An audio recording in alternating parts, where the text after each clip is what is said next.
धाराशिवचे खासदार ओमराजे निंबाळकर आपल्याबरोबर आहेत. दादा, जी काल तुळजापूरमध्ये 2 गटामध्ये हाणामारी झाली त्याबाबत जे प्रकरण घडलं, काय वाटतं तुम्हाला? मला वाटतंय 2 नंबरचे व्यवसाय करायचे, ड्रग्स सारखे असतील, मटक्यासारखे असतील किंवा जेवढे म्हणून 2 नंबरचे व्यवसाय ते सगळे, आणि त्या व्यवसायाच्या माध्यमातून, राजकारणाच्या माध्यमातून प्रचंड पैसा कमवायचा आणि त्याच पैशाच्या जीवावर मला वाटतं विरोधी पक्षाच्या उमेदवाराच्या घराच्या समोर त्या ठिकाणी अवैध गावठी कट्टे, त्याचबरोबर कोयते, सत्तूर जमावानं घेऊन जायचा, तिथं हवेत गोळीबार करायचा, तिथं दहशत माजवायची. आणि दुर्दैव असं की कुलदीप मगर नावाचे त्या ठिकाणी आमचे कार्यकर्ते, त्यांच्या डोक्यात त्या ठिकाणी वार करून त्यांचा प्राण घ्यायचा प्रयत्न केला गेलाय. मला वाटतं ह्याच्यापेक्षा दुर्दैव काय असू शकते? आणि अशा पद्धतीनं वागणारी ही मंडळी आहेत आणि ह्या लोकांना राजकीय संरक्षण ज्या बाजूने मिळतंय त्यांनी तरी किमान ह्याचा विचार करावा की अशा वृत्तीची लोक, अशा प्रवृत्तीची लोक जर त्या ठिकाणी त्यांना पोलिसांकडनं संरक्षण दिलं जात असेल, राजकारणातनं संरक्षण दिलं जात असेल, तर हे योग्य आहे का? समाजासाठी योग्य आहे का? कारण आज हा जो काही प्रकार झालाय हा उद्या कुणाच्याही बाबतीत घडू शकतो.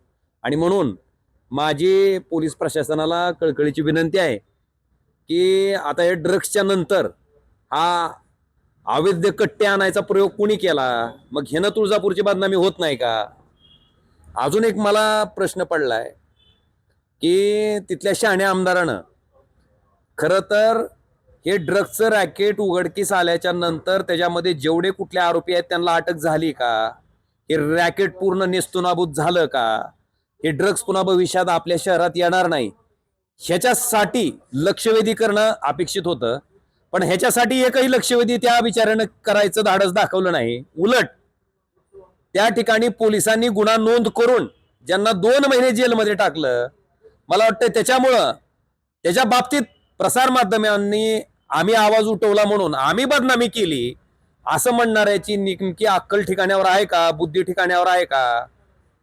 त्यांचा मेंदू तपासावा, इथपर्यंत प्रश्न उपस्थित व्हावा अशी परिस्थिती या ठिकाणी निर्माण झाली आहे. आणि त्यांना माझं म्हणणं आहे की कालचा जो काही प्रकार झाला तुळजापूरमध्ये, मग त्यानं बदनामी होत नाही का? ही वृत्ती योग्य आहे का? आता ह्याचा निर्णय सामान्य लोकांनी करावा. तुम्ही जिल्ह्याचे खासदार म्हणून या संदर्भामध्ये राज्याच्या गृहमंत्र्याला काही पत्रव्यवहार वगैरे करणार आहात? निश्चितपणे मी ड्रग्सच्या बाबतीत सुद्धा मी आमदार कैलास पाटील, प्रवीण स्वामी आम्ही सगळेजण जाऊन गृहमंत्र्यांना समक्ष भेटून सांगितलं होतं की साहेब, हा विषय राजकीय नाही, हा सामाजिक विषय आहे. आणि ह्या सामाजिक विषयाकडे बघत असताना आपण जे कायमस्वरूपी म्हणताय की 0 टॉलरन्स अगेन्स्ट ड्रग्स, मला वाटतं ते वाक्य आपण खरं करून दाखवा. पण दुर्दैवानं त्याच्यामध्येच लिप्त असणाऱ्या माणसाला 2 महिने जेलवारी करून, आता त्यांच्याच पोलिसांनी जर त्यांना 2 महिने आरोपी करून जेलमध्ये टाकला असेल तर मग ही पण तुळजापूरची बदनामी करण्यासाठीच पोलिसांनी फडणवीसांच्या केलेलं षड्यंत्र होतं का? हा प्रश्न पण मला त्यांना विचारायचा आहे. आणि मूळ आजार कशाला आहे? आपल्याकडे एक मराठीत म्हण आहे, रोग हाल्याला आणि इंजेक्शन पकालीला. मला वाटतं अशा पद्धतीनं ड्रग्स हा मूळ रोग आहे.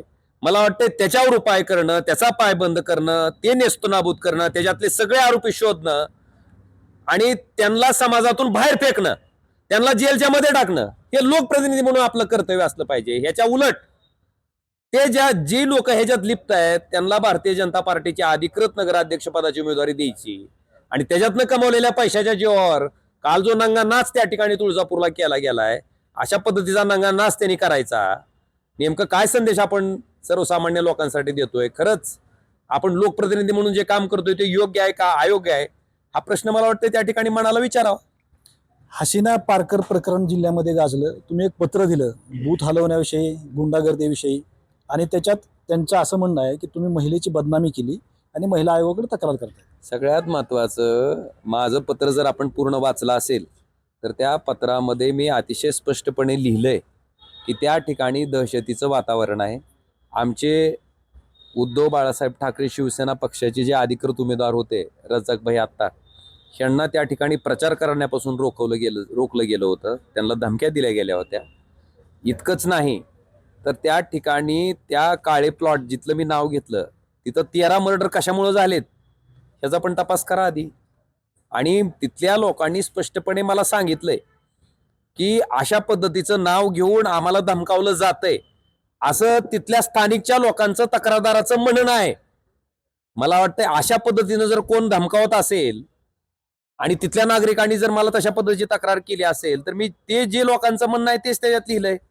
ते माझं म्हणणं नाही आहे, तिथल्या स्थानिक लोकांचं म्हणणं आहे. माझी विनंती आहे तुम्हाला की तुम्ही स्वतः त्या भागात जा, नेमकी काय तिथली परिस्थिती आहे, खरंच ग्राउंड रियालिटी काय आहे, आपण सुद्धा त्याचं विश्लेषण करा.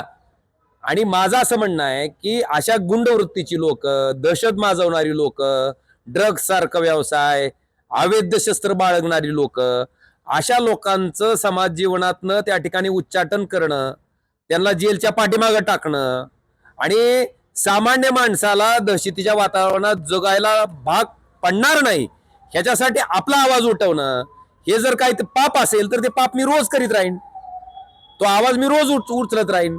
कारण माझा जन्म संघर्षातला आहे. जे चूक आहे त्याला चूक मांडणं मला वाटतं ही आपली जबाबदारी आहे.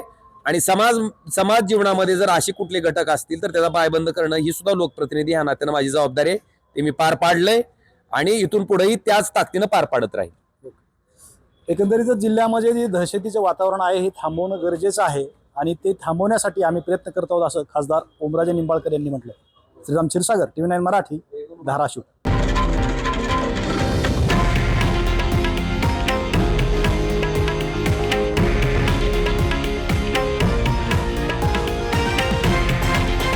हे आहे देशातील नंबर 1 न्यूज नेटवर्क आणि आपण पाहत आहात TV9 मराठी, एकमेव.